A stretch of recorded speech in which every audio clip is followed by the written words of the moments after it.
घने जंगल में सैर सपाटे पर निकले बाघ महाराज।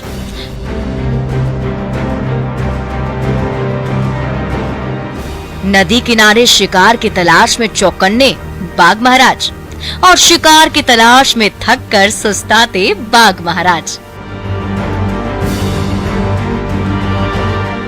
यही 30 तर्रार बाघ तो वाल्मीकि नगर की शान है। उन्हीं बाघों की वास्तविक तादाद का पता लगाने के लिए इन दिनों जोर शोर से बाघों की काउंटिंग का काम चल रहा है।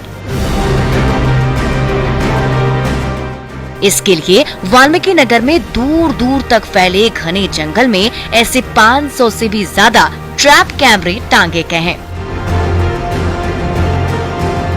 ये कैमरे बाघों की एक एक गतिविधि की तस्वीरें कैद करते हैं और उन तस्वीरों के जरिए वाल्मीकि नगर में रहने वाले बाघों की वास्तविक आबादी का पता लगाया जाता है।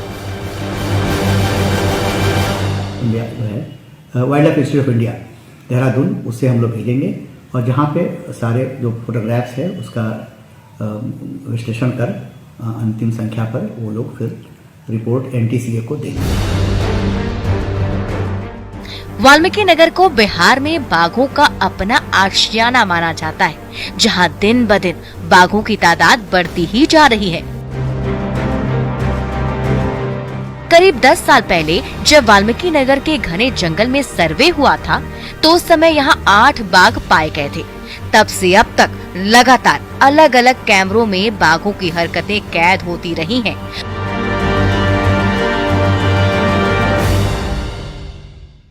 और इस साल चल रहे सर्वे में यहाँ 48 से भी ज्यादा बाघ होने का अनुमान लगाया जा रहा है।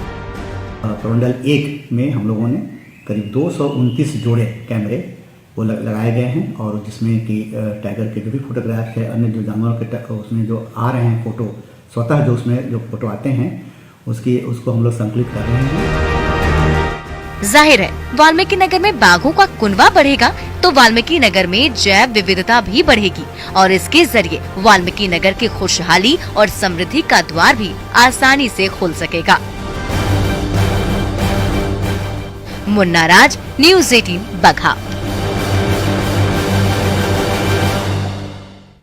पूर्वी सिंहभूम के गांव में उत्पात मचा रहे गजराज तबाही का दूसरा नाम बन गए हैं।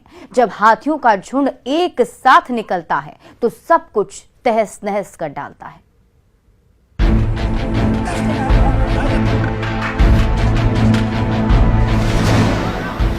मतवाले गजराज जब बौराते हैं बड़े बड़े पेड़ धराशाही कर डालते हैं। उन्हीं हाथियों का झुंड चाकुलिया के गांव का रुख करता है तो गांव वाले घर